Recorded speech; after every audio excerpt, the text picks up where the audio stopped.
Good morning, good evening, my name is Yeps.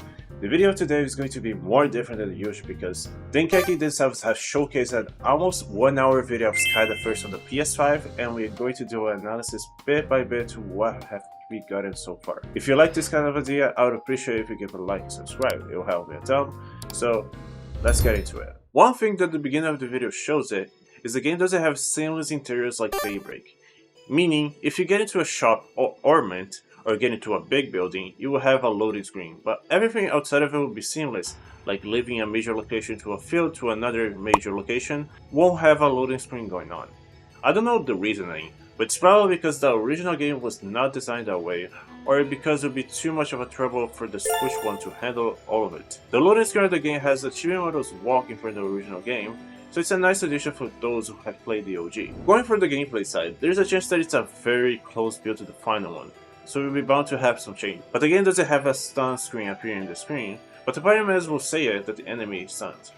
Going around the stock, let's discuss the difference between you stunning the character or opponent in Sky the First and the stun in Daybreak 1 to Kai.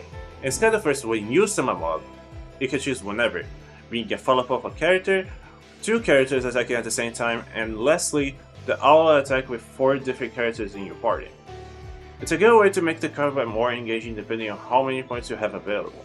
The first one being 1 point, the second one being 2.5 or just 2, and the all attack being all the 5 points you have acquired. You can recover those points by just attacking the enemies, or you can get to the quicker way by destroying the objects around the ground. Again, this game gameplay and the UI arc are both reminiscent of Cold Steel 2 and Daybreak. Like, both of those games had a child since they share a lot of similarities, making Sky the First. Like a real-time combat with the Sky system, and Cold Steel 2 is how it borrows a little bit from the menu with their respective sprites, with borrowing a little bit of its background. It does such a great job to showcase the long-running experience that the employees has had across the years, and 20 years is no easy feat for a company that is still ongoing making this series. Anyways, Link and R support, or having characters to defend attack by opponent, are locked on support abilities. There is a new additions like if your HP is low enough, you gain 50 craft points or gain 20 craft points in battle. Probably these ones I've mentioned are locked on overdrive mechanic, but I could be totally wrong in that regard. But every single character has a different quirk when it comes to that. So I'm really appreciating the variety in terms of combat that it brings compared to Kai, who released a year ago.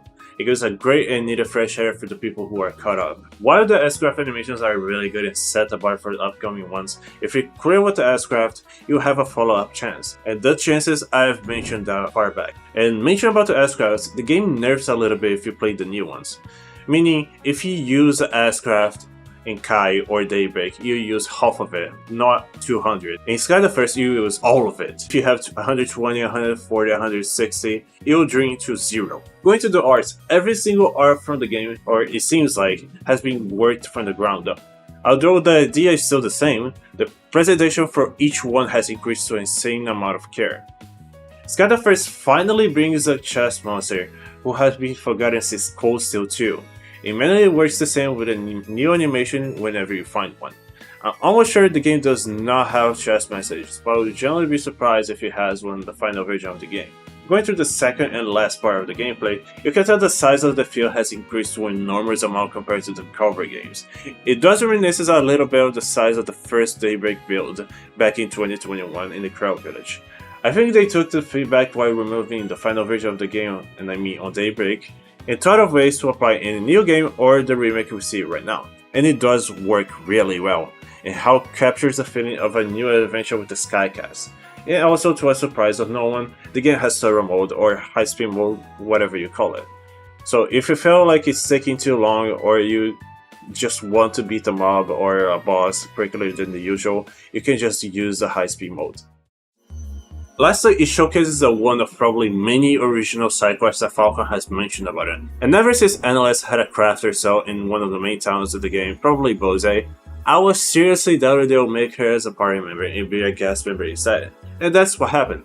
This new original side quest will probably explore about the braces of the girl and their monster examinations and having them together later down the line. I honestly wish they could have added this way sooner since a good chunk of the bracer members are very forgettable besides the well-known ones.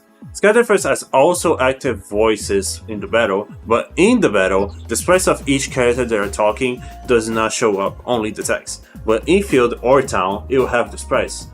So it's a bit weird, so they're probably gonna add in the final build of the game. But yeah, this is all we have, and this is all I got from this almost 1 hour video. I don't do this a lot.